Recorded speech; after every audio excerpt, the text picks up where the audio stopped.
सभी को जय श्री राधे, जय श्री श्याम, जय श्री राधा वल्लभ। आज हम पुनः उपस्थित हैं एक नई चर्चा के साथ। और आज जो हमारी चर्चा का विषय है बड़ा ही खास विषय है। ये क्या होता है कि आपने शिव परिवार का दर्शन किया है, तो महादेव का जो परिवार है ना, इससे एक बड़ी अच्छी शिक्षा हमें मिलती है। असमानताओं में समानता का भाव कैसे रखा जाए, आज हमारी चर्चा का विषय यही है। जीवन में कई असमानताएं हैं हमारी, कई प्रतिकूल चीजें हैं हमसे, हर एक चीज हमारे अनुकूल नहीं है। हम सोचते हैं कि ये चीज ऐसी होनी चाहिए, वो चीज वैसी होनी चाहिए, लेकिन वो चीज वैसी नहीं होती। अच्छा, यहाँ पे कंडीशन और आ जाती है। क्या कंडीशन ये हो जाती है कि हम सोचते हैं कि काश ये चीज ऐसी होती तो मैं ये कर लेता, और वो चीज करना आपके लिए आवश्यक है। अब जैसे कि कहते हैं कि हमारे घर में ये असमानता है, इस कारण से हम एक काम नहीं कर पा रहे, ये दिक्कत है, इस कारण से ये नहीं कर पा रहे।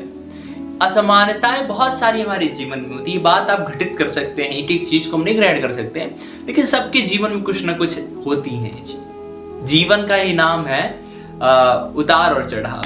वो जब हार्ट का ग्राफ किसका वो ग्राफ होता है जिसमें ऊपर नीचे होता रहता है, जिससे पता चलता है व्यक्ति जीवित है, वो भी ऊपर नीचे चलता रहता है। तो जीवन तो यही है, ऊपर नीचे चलता ही रहेगा।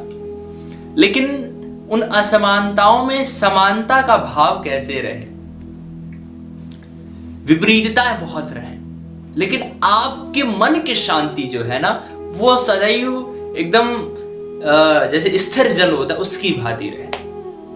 और उस स्थिर जल में चाहे कितना भी कुछ हो जाए, आपका मन समुद्र की भांति हो जाए। जैसे समुद्र होता है ना, चाहे कितना सूखा पड़ जाए। कभी आपने सुना कि समुद्र का जल स्तर, समुद्र में जल की कमी हो गई तो वहां पे पहले समुद्र था, वहां सूखा पड़ गया। या आपने कभी ये सुना कि बहुत ज्यादा बारिश होने के कारण समुद्र में सुनामी आ गई? कभी सुना है आपने कि बहुत बारिश के कारण समुद्र में सुनामी आ गई, या बारिश नहीं हुई तो सूखा पड़ गया, समुद्र सूख गया? समुद्र हमेशा एक रस रहता है। बस यही चीज, यही कला सीखनी है, असमानता में समानता कैसे आए। हमारे महादेव के परिवार में ये चीज बड़ी अच्छी है। थोड़ा ध्यान दीजिए महादेव को कैसे। हमारे भोले बाबा गले में धारण किसको करते हैं? वासुकी नाग को धारण करते हैं गले में। और भोले बाबा के जो पुत्र हैं, बड़े पुत्र स्वामी कार्तिकेय जी महाराज, उनके वाहन कौन है? मयूर, मोर। और मोर और सांप की दुश्मनी जन्मजात है। अच्छा, ये बात। और भोले बाबा के जो छोटे पुत्र हैं कौन? हमारे गणपति बप्पा। गणपति बप्पा के वाहन कौन है? गणेश जी के वाहन है चूहा। और चूहा को खाने के लिए दौड़ता है सांप, जो महादेव के गले में है। शत्रुता यहां भी प्रकट हो गई। अब एक और बात पे ध्यान देते हैं। हमारे भोले बाबा का वाहन कौन है? नंदी जी, नंदीश्वर जी। और मैया रानी का वाहन कौन है? सिंह, शेर। और सिंह और वृषभ की जो दुश्मनी है, जो शत्रुता है, वो तो प्राचीन काल से विख्यात है। इन दोनों में बड़ी शत्रुता रहती है। तो कितनी विपरीतताएं। और कुछ ग्रहण करते हैं। भोले बाबा के सिर पर कौन विराजमान है? गंगा मैया। और भोले बाबा के तीसरे नेत्र में क्या विराजमान है?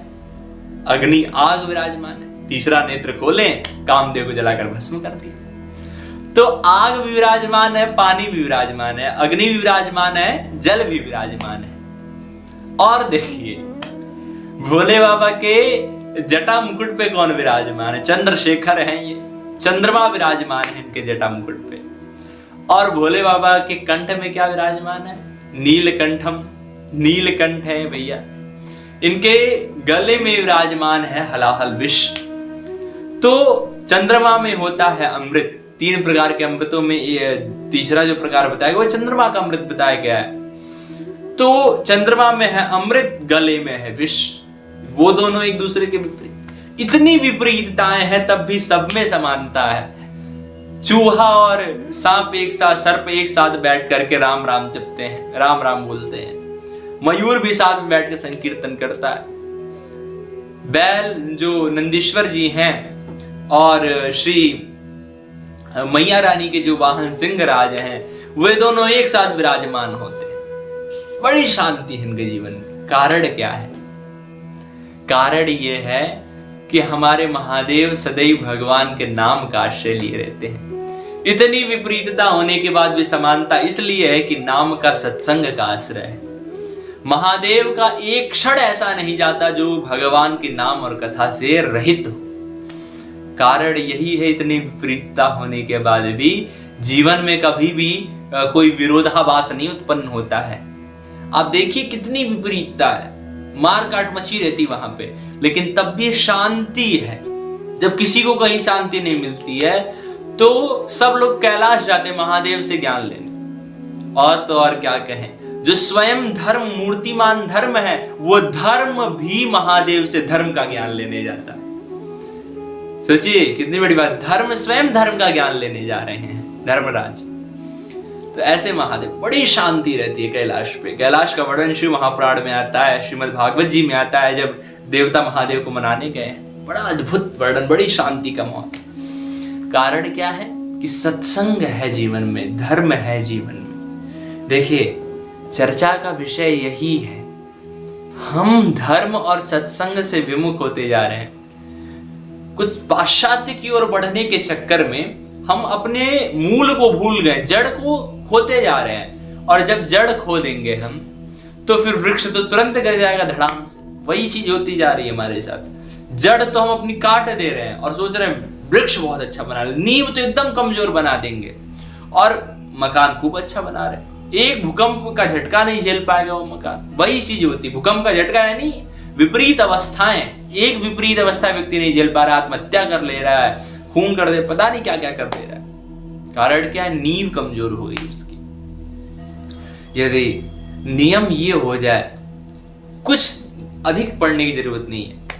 प्रारंभ अवस्था में आपको एक जो सभी लोग देते हैं सजेशन, श्रीमद् भगवद गीता जी का अध्ययन करने के लिए। वास्तविकता में भगवान ने, हमको लगता है श्रीमद् भगवद गीता जी अर्जुन जी के लिए ना सुनाकर कलियुगी जीवों के लिए सुनाया था। शायद ही आपके हृदय में कोई ऐसा प्रश्न हो जिस प्रश्न का समाधान भगवद गीता जी में ना हो। सभी प्रश्नों का समाधान है उसमें। और जब उनका आश्रय लेंगे ना, तब जाके आप समझ पाएंगे कि असमानता में भी समानता का भाव कहां से प्रकट होता है। तो ये विषय ऐसा है ना कि जब इस विषय पे आप चिंतन करेंगे और विषय को आप जितना ज्यादा अपने हृदय में उड़ेलेंगे, जितना ज्यादा इस विषय पे आप इस विषय मार्ग पे आगे बढ़ेंगे, ये जो मार्ग है इस पे आप आगे बढ़ेंगे, उतना ज्यादा आप समझ पाएंगे इस चीज को। और ये कला जब आपके अंदर आ गई कि असमानता में भी समानता आ रही है, तो फिर इस जगत में ऐसा कोई भी वस्तु नहीं होगी जो आपके लिए दुर्लभ हो जाए। सफलता फिर व्यक्ति के कदम चूमती है उसी की जो असमानता में भी समानता का भाव कर ले। और यानी कितने लोगों का चरित्र है कि जीवन में विपरीतता बहुत रही लेकिन वो कभी विपरीत नहीं। हमारे साथ क्या होता है, विपरीतता आती, हम भी विपरीत हो जाते हैं, लेकिन वो जो महापुरुष जिन्होंने इतिहास रचा है वो विपरीतता से खुद विपरीत नहीं होते हैं। वो अपने मार्ग पे दृढ़ रहते हैं। कहते हैं आने तो जो परिस्थिति आ रही है, अपने मार्ग पे दृढ़ है हम, चाहे जितने आंधी तूफान है हम नहीं हटने वाले। कारण क्या है? कुछ ना कुछ उनको आधार मिला।